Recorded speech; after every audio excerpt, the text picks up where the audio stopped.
भगवान शिव के गणों में एक गण है बाणासुर। कौन है? बाणासुर। बाणासुर की पुत्री है उषा। उषा का और अनिरुद्ध का विवाह हुआ, यह भी कथा है। वहां भगवान महादेव अपने गण, अपने प्रिय भक्त का बचाव करने के लिए आए, वो भी कथा है।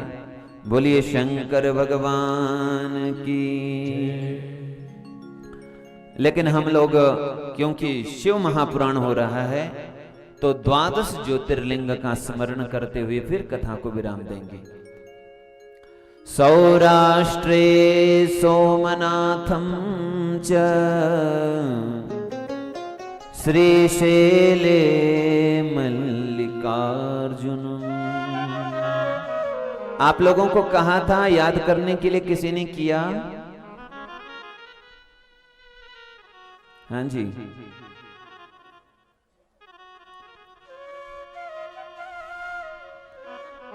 सौराष्ट्रे सोमनाथम च श्रीशैले मल्लिकार्जुनम। उज्जयिन्यां महाकाल मोंकार ममलेश्वरम। 12 ज्योतिर्लिंग में पहले ज्योतिर्लिंग कौन है? सौराष्ट्रे सोमनाथम च। सौराष्ट्र में, सौराष्ट्र किसको कहते हैं? गुजरात क्षेत्र को सौराष्ट्र कहते हैं। सौराष्ट्रे सोमनाथम च। सौराष्ट्र में भगवान महादेव ज्योतिर्लिंग सोमनाथ के रूप में विराजमान है। सोमनाथम च, सोमनाथ ज्योतिर्लिंग के रूप में सौराष्ट्र में विराजमान है।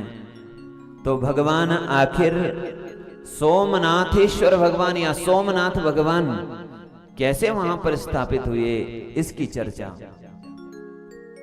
2 शब्द हैं, एक है सोम और दूसरा है नाथ। सोमनाथ, सोम कहते हैं चंद्रमा को, नाथ का अर्थ होता है स्वामी।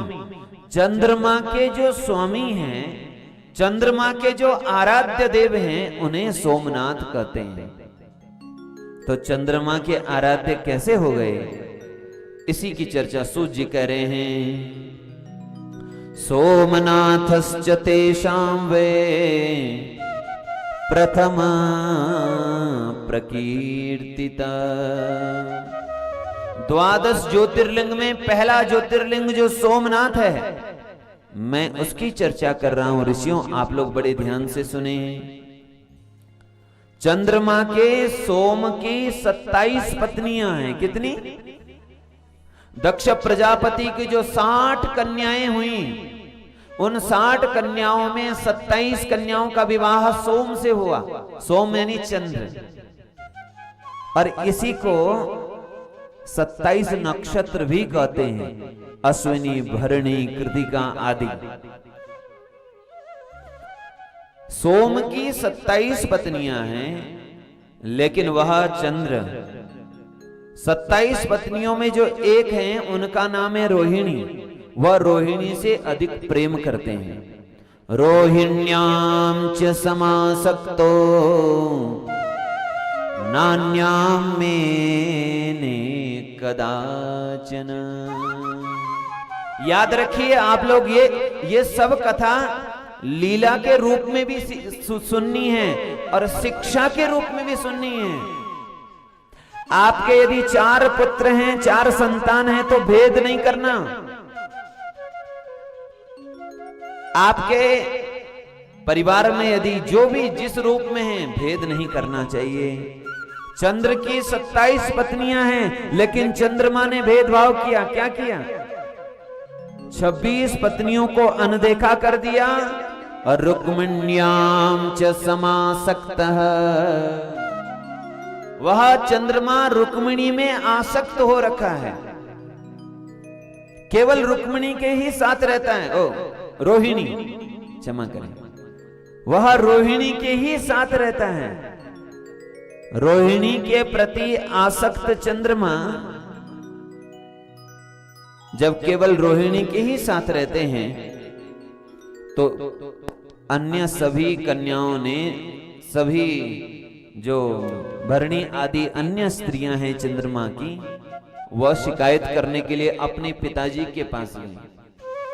इनके पिता कौन हैं? दक्ष।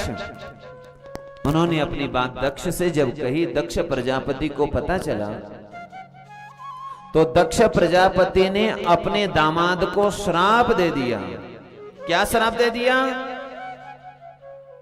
न मानितं त्वया यस्मात् तस्मात् त्वं च क्षयी भव, तस्मात् त्वं च क्षयी भव। तू क्षयी हो जा। क्षयी का मतलब एक क्षय रोग लग जाए तुम पे। क्षय रोग जानते हैं किसको कहते हैं? हाँ, त्वचा का रोग है क्षय रोग, यानी पूरे शरीर में एक अलग प्रकार की बीमारी हो जाना। और देखते ही देखते चंद्रमा के शरीर में क्षय रोग हो गया। अब चंद्रमा अपना मुख किसी को दिखा नहीं पा रहे हैं। क्या करना चाहिए? कैसे कल्याण होगा? कैसे यह रोग दूर होगा? तो चंद्रमा ब्रह्मा जी के पास गई, ब्रह्मा जी से प्रार्थना की। तो ब्रह्मा जी ने कहा, तुम भगवान शिव की शरण में जाओ। शिवम आराधये तत्र मृत्युंजय विधानत। हे चंद्र, हे सोम, तुम शिवम आराधय, तुम शिव की आराधना करो। तो कहां शिव की आराधना करनी है? तुम प्रभास क्षेत्र में जाओ। प्रभास क्षेत्र कहते हैं, जो सोमनाथ का जो क्षेत्र है उसे प्रभास क्षेत्र कहते हैं। प्रभास क्षेत्र पुण्यदायी माना जाता है। तुम प्रभास क्षेत्र में जाओ, वहीं मृत्युंजय भगवान की आराधना करो, जो तुम्हारे रोगों को दूर कर देगा। और चंद्रेण च तपस्तप्तम षण्मासम च निरंतरम। चंद्र ने 6 महीने तक तपस्या की और महामृत्युंजय का 1 करोड़ मंत्र का जप किया। जप करते करते 6 महीने में उनकी संख्या 10 करोड़ हो गई। 10 करोड़ महामृत्युंजय का जप होने के बाद भगवान शंकर प्रकट हो गए। भगवान शिव से प्रणाम करके इंद्र देवता ने प्रणाम किया, प्रभु मेरा क्षय रोग दूर कर दो, मेरे से बड़ी भूल हो गई। मैंने अपनी पत्नियों को समान अधिकार देना चाहिए था, लेकिन मैंने समान अधिकार न देकर के केवल रोहिणी पर आसक्त होकर केवल उसी को अधिक प्रेम दिया, मुझे क्षमा करो। भगवान महादेव ने कहा, यदि तुमने अपनी भूल मान ली हो, ध्यान रखिए, गलती करना, भूल मानना, गलती को दूर करना, यदि हमने ये मान लिया, कर लिया, तो समझ लो हमने आधा कार्य कर लिया, भगवान हमें क्षमा कर देंगे। भगवान महादेव ने कहा, कोई बात नहीं, मैं तुम्हें वरदान देता हूं कि तुम 15 दिन तो तुम्हारा यह क्षय का रोग बढ़ता जाएगा और 15 दिन कम होता जाएगा।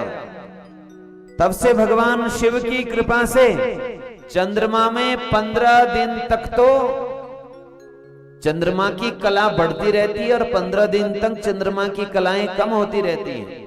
भगवान शिव के वरदान से ही 15 दिन के बाद चंद्रमा में अमावस्या आती है और 15 दिन बाद फिर चंद्रमा में पूर्णिमा आती है। बोलिए शंकर भगवान की।